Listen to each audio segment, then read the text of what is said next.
नमस्कार, मी नीता आणि पुन्हा एकदा सगळ्यांचं आजच्या व्हिडिओमध्ये खूप खूप मनापासून स्वागत करते। आणि थंबनेलवरून तुम्हाला आजचा टॉपिक कळला असेल तर मी त्याच विषयावर बोलणार आहे।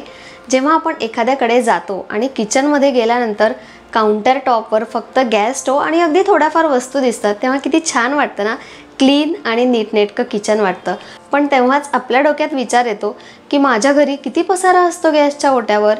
आणि पसारा होणे साहजिकच आहे, कारण आपला बराचसा वेळ हा किचनमध्ये जात असतो। किचन हा आपल्या घरातला मेन हिस्सा असतो। अन्नपूर्णा मातेचा वास किचनमध्ये असतो।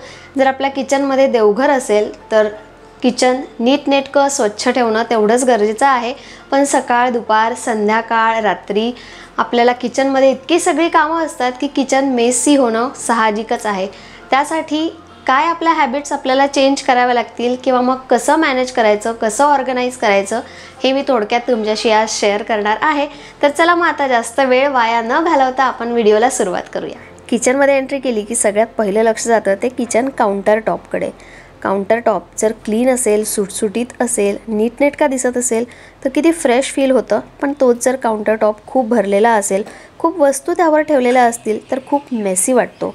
आय नो आपल्याला किचन काउंटर टॉपवर बरीचशी कामं करावी लागतात, खूप वेळा तो मेसी होतो, पण आपलं काम झालं की तो क्लीन ठेवण्याचा प्रयत्न करा।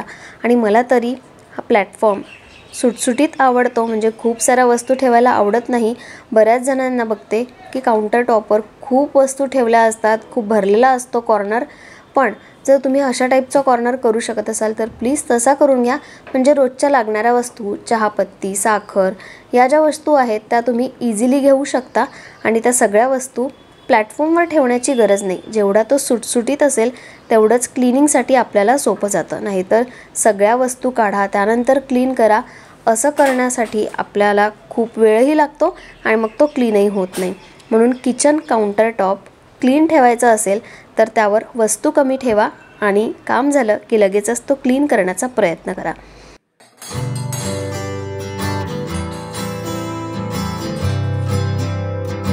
त्यानंतर आपला गॅस स्टोव आणि बर्नर्सही क्लीन असायला हवेत। त्यासाठी मी बर्नर्स काढून घेतले। विनेगर घ्यायचं आहे, विनेगरमध्ये जे बर्नर्स आहेत ते टाकले आहेत। त्यानंतर त्यात थोडासा सोडा टाकणार आहे, त्यामुळे बबल्स आलेत आणि बरीचशी घाण यामुळे निघून जाते। त्यानंतर मी थोडंसं विम जेल टाकलं आणि खूप सारा असा फेस झाला। 10 मिनटं ते तसेच ठेवणार आहे आणि 10 मिनटानंतर मग ते वॉश करून घेणार आहे। त्यानंतर गॅस स्टोवच्या ज्या प्लेट्स होत्या छोट्या ज्या निघतात त्याही त्यामध्ये डीप करून ठेवल्या आणि 10 मिनटानंतर त्याही स्वच्छ करून घेणार आहे। गॅस स्टोव क्लीन असला की छान वाटतं, म्हणजे नीटनेटकं वाटतं। आपल्याला गॅस स्टोववर कितीतरी वेळा स्वयंपाक आपण करतो, त्यानंतर तेलाचे डाग, खूप स्टिकीनेस हे सगळं होतं। त्यामुळे आठवड्यातून किंवा 3 ते 4 दिवसातून आपल्याला असं छान विम जेल टाकून गॅस स्टोव पुसून घ्यायचा आहे। त्याच्या प्लेट्स काढून, बर्नर्स काढून ते स्वच्छ करायचे आहे। तुम्ही बघू शकता की का स्वच्छ दिसतोय। बटन्सला आपले कितीदा हात लागतात त्यामुळे तेही घाण होतात। मागच्या साईडनी, सगळ्या साईडनी गॅस स्टोव अगदी क्लीन करून घेतला आहे। सो गॅस स्टोवही जेव्हा क्लीन असतो तेव्हाही आपलं किचन एकदम फ्रेश वाटतं।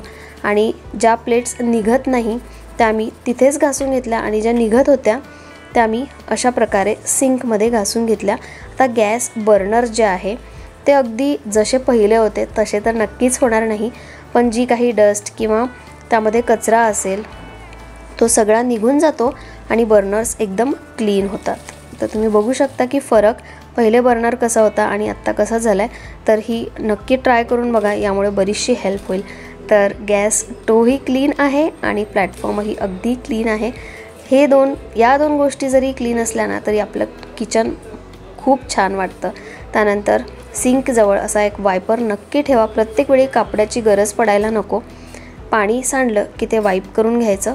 आणि तुम्हाला आठवतं का की ज्यामध्ये तुम्ही भांडी धुवून ठेवता ती रॅक किंवा ते स्टँड कधी तुम्ही वॉश केलं आहेत का? आठवा बरं। आपल्याला कधीच सवय नसते की ते वॉश करायचं। आपण वॉश केलेले भांडी त्यात ठेवतो, पण ती रॅक मात्र आपण कधीच क्लीन करत नाही। तर प्रत्येक महिन्यातून ती रॅक क्लीन करण्याचा प्रयत्न करा। आपण धुतलेली भांडी त्यात ठेवत असतो, त्यालाही कधीतरी धुवा, म्हणजे तेही फ्रेश दिसेल आणि आपण जी भांडी त्यात ठेवतो तीही छान राहील।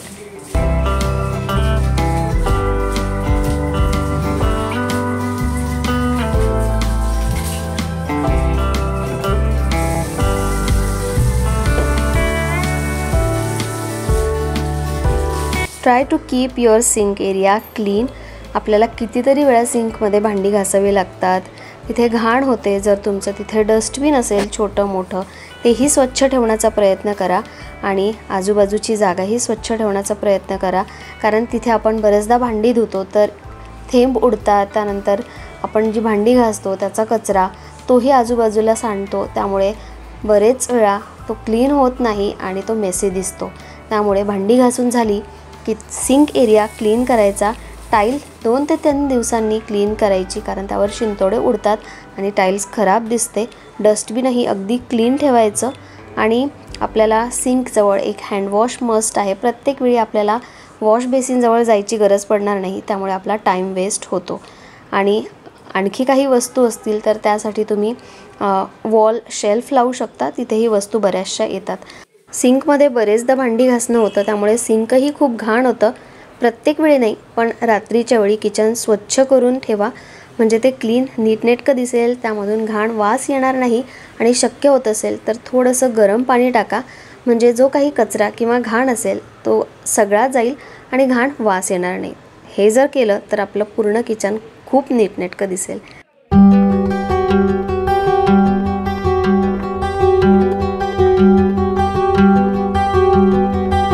किचन कॉर्नर हा क्लीन आणि नीटनेटका असेल तर त्याचाही आपल्या किचनवर खूप सारा प्रभाव पडतो. कारण गॅस स्टोवजवळ नेमका हा किचन कॉर्नर किंवा प्लॅटफॉर्मवर तुम्ही जर किचन ऑर्गनायझर किंवा कुठलं स्टँड ठेवलं असेल, तेही तेवढंच क्लीन आणि नीटनेटकं असायला हवं. कारण त्यामुळेच आपलं किचन उठून दिसतं.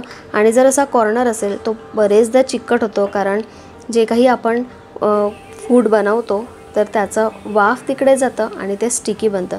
त्यामुळे तेही बरेचदा क्लीन करणं गरजेचं आहे. ते जर चिकट आणि मेसी असेल तर किचन फ्रेश वाटत नाही. आणि बऱ्याचशा गोष्टींना आपल्याला व्यवस्थित ऑर्गनाईज करणंही खूप महत्त्वाचं आहे. म्हणजे ज्या गोष्टी आपल्याला रोज लागतात, जास्त वेळा लागतात, त्या आपल्याला इझिली मिळाल्या पाहिजेत अशा त्या वस्तू ठेवायला हव्यात.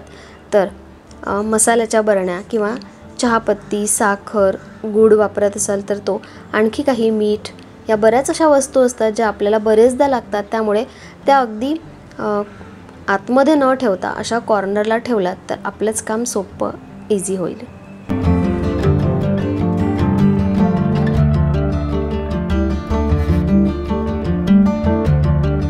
आपल्या घरातील इलेक्ट्रॉनिक अप्लायन्सेस ज्यामुळे आपला बराचसा वेळ वाचतो, आपलं काम सोपं होतं, म्हणून यूज करून झालं की लगेचच त्या क्लीन करून ठेवायच्या. म्हणजे वेगळा वेळ काढून त्याला क्लिनिंगची गरज लागणार नाही आणि नेहमी त्या वस्तू एकदम क्लीन राहतील. ज्या कुठल्या वस्तू तुम्ही वापरत असाल त्या अगदी चमकल्या पाहिजे, म्हणजे आपलं किचनही तेवढंच चमकेल. तर फ्रीज असेल तर फ्रीज आतमधून आपण बरेचदा क्लिनिंग करतो, पण बाहेरूनही तो तेवढाच खराब होतो. स्वयंपाक करताना आपण किती वेळा तरी फ्रीज उघडतो, त्यामुळे तेलाचे डाग, धूळ, बरीचशी अशी त्यावर धूळ असते, तर तोही नेहमी क्लीन करणं गरजेचं आहे. त्यानंतर मिक्सरवरही आपलं बरंचसं काम होतं, बरेचसे डाग तिथे लागतात, पण ते तेव्हाच्या तेव्हा पुसले नाहीत किंवा आपल्याला वेगळा वेळ काढावा लागतो आणि त्यासाठी खूप अशी मेहनतही लागते. जर तुमचा दुसरा प्लॅटफॉर्म असेल, बरेचदा 2 प्लॅटफॉर्म असतात, माझाही हा दुसरा प्लॅटफॉर्म आहे. या प्लॅटफॉर्मवर फारशी तशी गरज पडत नाही, पण तरीही तो नीटनेटका आणि क्लीन राहिला की अगदी स्वच्छ वाटतो. कारण माझं देवघर तिथे आहे आणि किचनमध्ये जर देवघर असेल तर आपल्या किचनचा एरिया हा नेहमी क्लीन आणि नीटनेटका असायलाच हवा. आपल्याला जर अशा रेग्युलर क्लिनिंग हॅबिट्स असल्या तर आपलं किचन तेवढं घाण होणार नाही.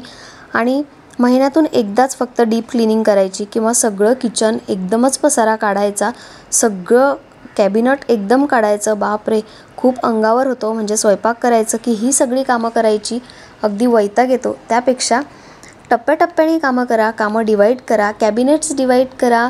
पहिले ट्रॉली करायची, त्यानंतर कॅबिनेट्स करायचे. हे सगळं डिवाईड केलं की आपलं काम सोपं होतं, हलकं होतं आणि आपलं किचनही नेहमी नीटनेटकं आणि स्वच्छ राहतं. महिन्यातून जर एकदा क्लीन केली आणि बस झालं आपलं काम असं म्हटलं आणि परत दुसऱ्या महिन्याला ते काढायचं म्हटलं की आपलं किचन तेवढं नीटनेटकं स्वच्छ राहत नाही आणि आपल्या अंगावर खूप एकाच दिवशी काम पडतं. त्यामुळे अशा क्लिनिंग हॅबिट्स ठेवा की त्यामुळे आपलं किचन हे नेहमी नीटनेटकं असलं पाहिजे. तर दोन्हीही प्लॅटफॉर्म आता खूप छान नीटनेटके दिसत आहेत. असा पसारा म्हणून त्यावर कधीच ठेवत नाही. आता त्यावर माठ दिसतोय, नाहीतर हा जो प्लॅटफॉर्म आहे तो अगदी क्लीन आणि नीटनेटका दिसतो.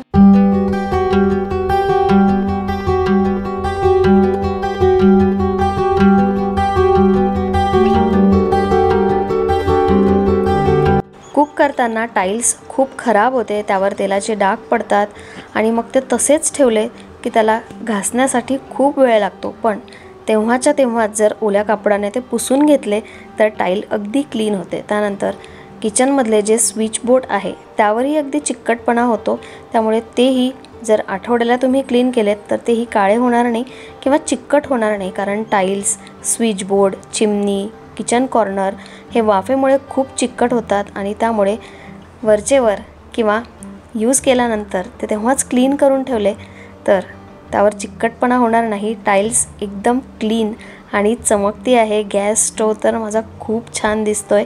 किचन कॉर्नरही मी अगदी नीटनेटका ठेवला आहे आणि किचन शेल्फ मी एक ऑर्डर केला आहे. आल्यानंतर तुमच्याशी नक्की शेअर करेल. एक फक्त बॉटल दिसते आहे, पण आणखी 2 ते 3 गोष्टी मला तिथे ठेवायच्या आहे. त्यानंतर येतो 7व्या नंबरचा point, kitchen cabinet cleaning, door cleaning. आपण किचनमध्ये काम करत असताना बरेचदा ट्रॉलीमधून काही भांडी घेतो, वस्तू घेतो, त्यामुळे आपले चिकट हात, डाग ट्रॉलीला लागतात, पाण्याचे थेंब सांडतात, तेलाचे डाग लागतात. त्यामुळे किचन कॅबिनेट्स हे घाण दिसतात आणि प्रत्येक 2 ते 3 दिवसांनी आपण अशा प्रकारे किचन कॅबिनेट्स क्लीन केलेत तर त्यावरचे सगळे डाग निघून जातील आणि किचन एकदम चमकायला लागेल. कारण कॅबिनेट्समुळेही आपलं किचन खूप उठावदार दिसतं. आपलं कलर कॉम्बिनेशन तर मॅटर करतंच, पण ते किती क्लीन आहे यावर खूप डिपेंड असतं. तर प्रत्येक 2 ते 3 दिवसांनी किचन कॅबिनेट्सही कपड्याने, साध्या कपड्याने पुसले तरीही चालेल किंवा मग कॉलिननी पुसले तर ते एकदम स्वच्छ आणि एकदम चमकतात. किचनमध्ये कांद्या बटाट्यांची एक ट्रॉली असते, बास्केट असते किंवा मग अशी विकर बास्केट. आता नवीन किचनमध्ये अशा विकर बास्केट लागलेल्या असतात. माझ्याकडे एकच विकर बास्केट आहे आणि त्यामध्येच मला कांदा, बटाटा आणि लसूण वेगवेगळे सेग्रिगेट करून ठेवावे लागतात आणि त्याचा कचरा होऊ नये किंवा खराब होऊ नये, सडू नयेत म्हणून ते व्यवस्थित सॅग्रिगेट करून मी ठेवते. त्यामुळे कांद्यांचा किंवा बटाट्यांचा स्मेलही येत नाही आणि ते खराबही होत नाही. जर तुमच्याकडे स्टँड असेल तर त्याखाली पेपर ठेवा, म्हणजे त्याचा कचरा होणार नाही. तर अशा काही आपण या छोट्या छोट्या गोष्टी रेग्युलर बेसिसवर करत आलो तर आपल्या किचनला क्लीन करायला खूप असा वेळ लागणार नाही किंवा स्पेसिफिक एक दिवस काढून पूर्ण दिवस फक्त किचन साफ करण्यामध्येच घालवायचा असंही तुम्हाला करावं लागणार नाही. त्यानंतर देवघराचा व्हिडिओ तर मी तुमच्याशी शेअर केलाच आहे. देवघरही तेवढंच क्लीन आणि नीटनेटकं असलं पाहिजे आणि किचनमध्ये देवघर असेल तर किचनही आपलं नीटनेटकं, सुंदर, फ्रेश आणि पॉझिटिव्ह वाईब्स देणारं असायला हवं. तर आत्ता तुम्ही बघू शकता की kitchen platform, gas stove, appliances, corners सगळं अगदी क्लीन आहे आणि किती फ्रेश, पॉझिटिव्ह वाटतं.